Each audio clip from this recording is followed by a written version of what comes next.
Hello there. Let me jump back in. I want to talk a little bit. I know I'm in Forza Horizon 5, but I want to talk about a few things.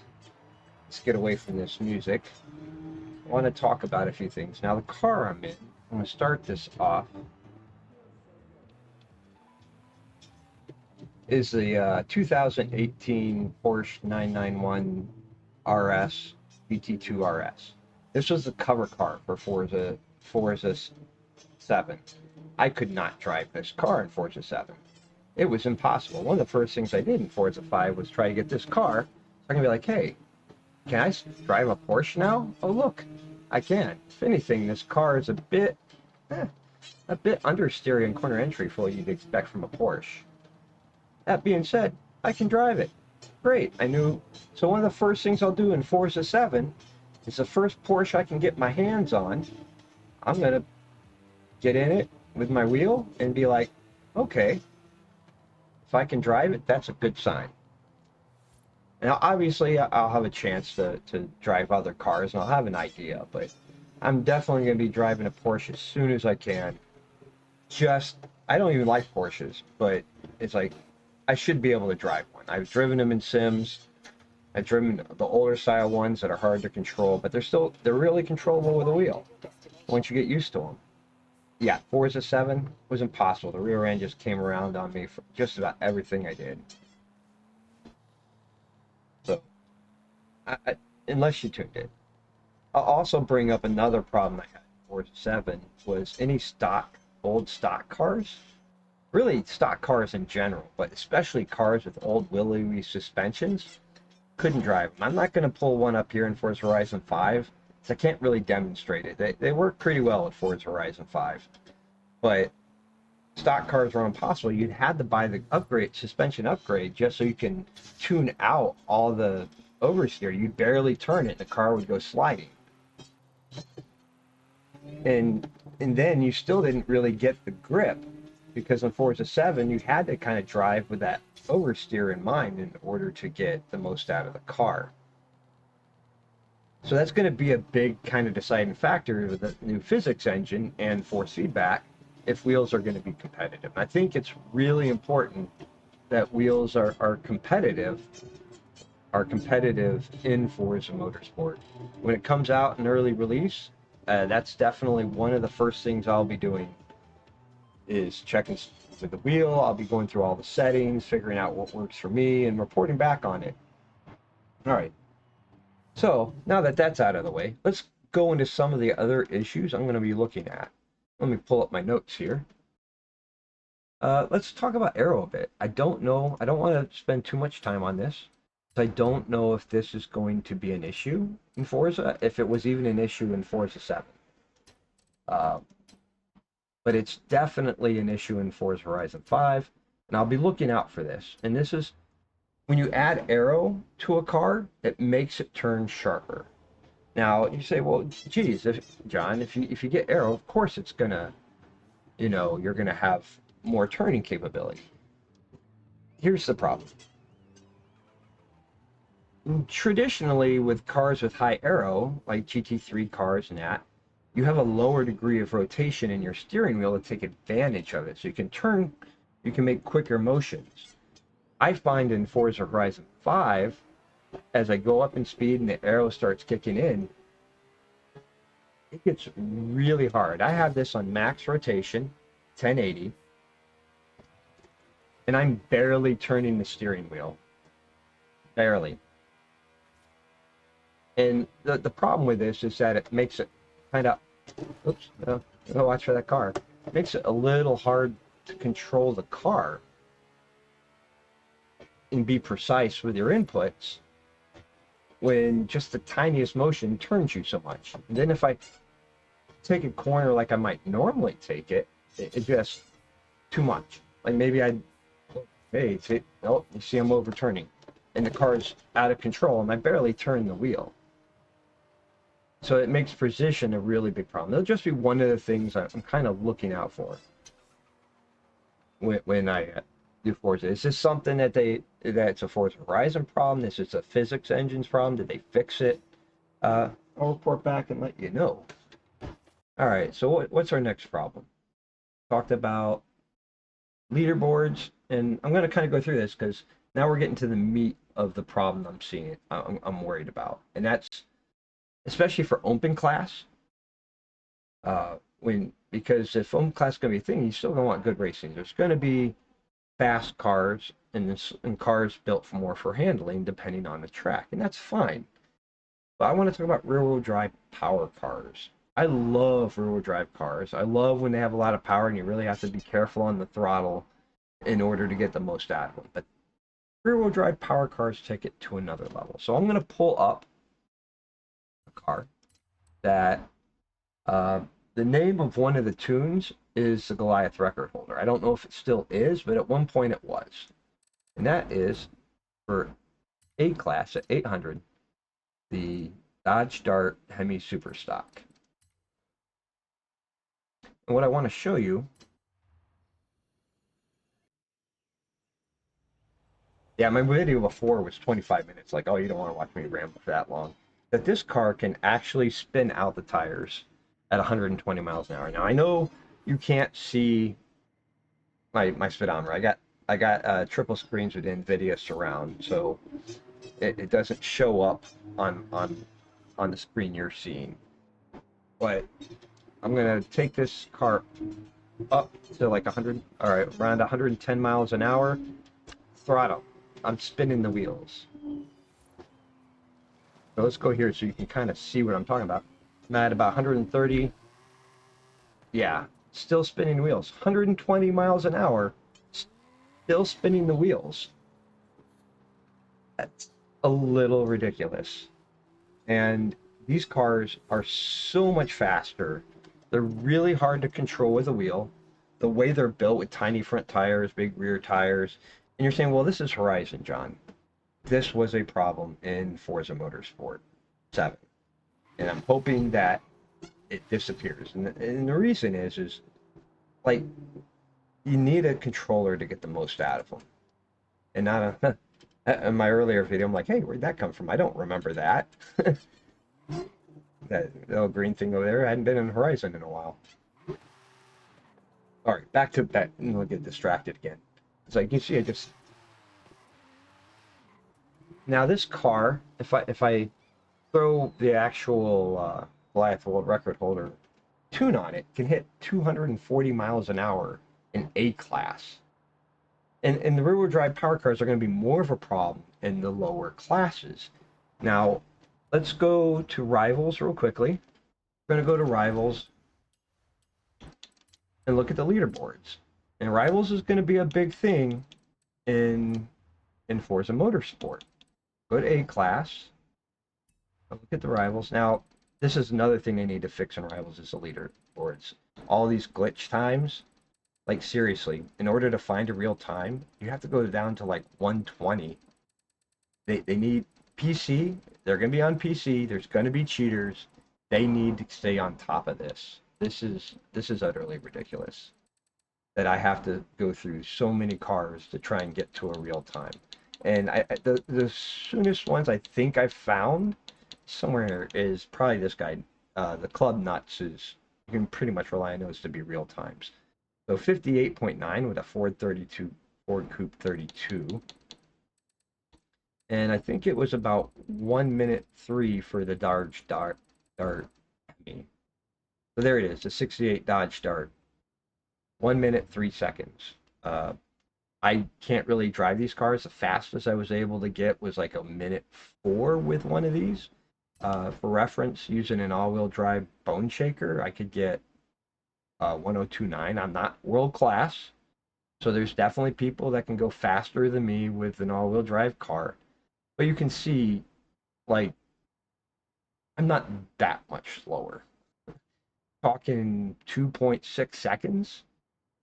And then if you look at the world record time, I'm 3 seconds off of it. I'm pretty good. I'm not that good, but I'm not that bad either. So there's a tiny portion of people who control these, and it's like they're like, oh, I'm overblowing this. Well, let's talk about E class. So In single player, it's not really going to matter, but when you get into multiplayer and let's say they have a D class week, right? Whole week at D class. Well, what's the top time with this car? Or what's the top time in D class? What's the top car? So 1% is, I generally can look for them. PLP50. So I know this guy might not be the top time, but you know, he's probably pretty darn close. PLP50. Well, what car is that, would you say? The top car in D class is, jump the manufacturer, this. That's right. Your top car, this. This is your top car in D class. 230 horsepower. And I'm using the controller. If I try to use the wheel, you see how it's just taking off on me? And the counter steering's really hard. It's almost impossible for me to control this with my steering wheel. So if I go back to my controller. Now, could you imagine? Now, this car isn't in Forza Motorsport. I hope it never shows up. But if it does, I hope the physics are working enough that you can't see in D class happen to face this car all week. That would just, it breaks immersion. This is the car you're going to be racing. You're wanting to jump in and do some slow races. And this, look, I'm still spinning the wheels out. This is the car you're going to be racing against. See how much easier with this controller. And I'm on sim steering too, so might be easier if I use normal steering and some traction control.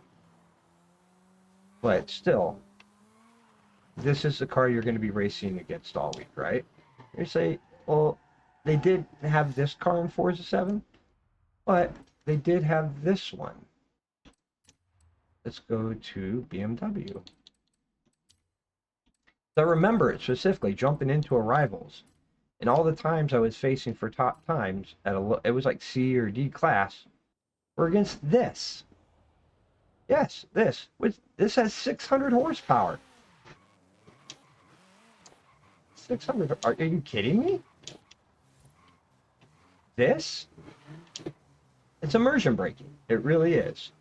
And instead of saying, like, I hope this car isn't in Forza, I hope that the physics are good enough that this car could never be the car you'd want to pick.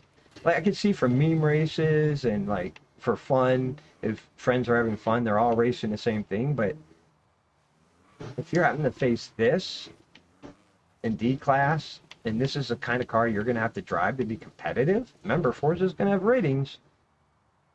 And it's not just these cars. These cars are all over in Forza Horizon, all the way up to S class. But this was a problem in Forza 7 too. I remember B class cars that had just ridiculous horsepower numbers. You're asking, well, how does this happen? Let's take a look how this happens. We'll go back to the Dodge Dart, and we'll go into upgrades. Now this is why I actually had to redo this video, because my video here. Let me pull up OBS and move my. I'm going to. Let's see. I'm going to move this. Nope, not that. Ah, sorry. Center it.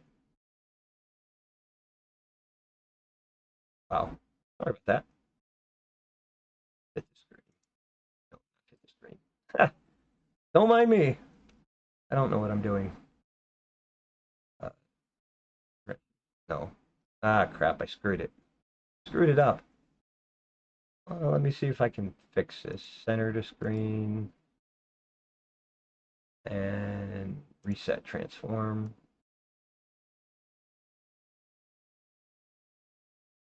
I am not an expert. And I am. All right. So let me see. There we go. I want to move this out of the way. There we go. That's out of the way now. We're going to go back here. We're going to go to home so we can do upgrades.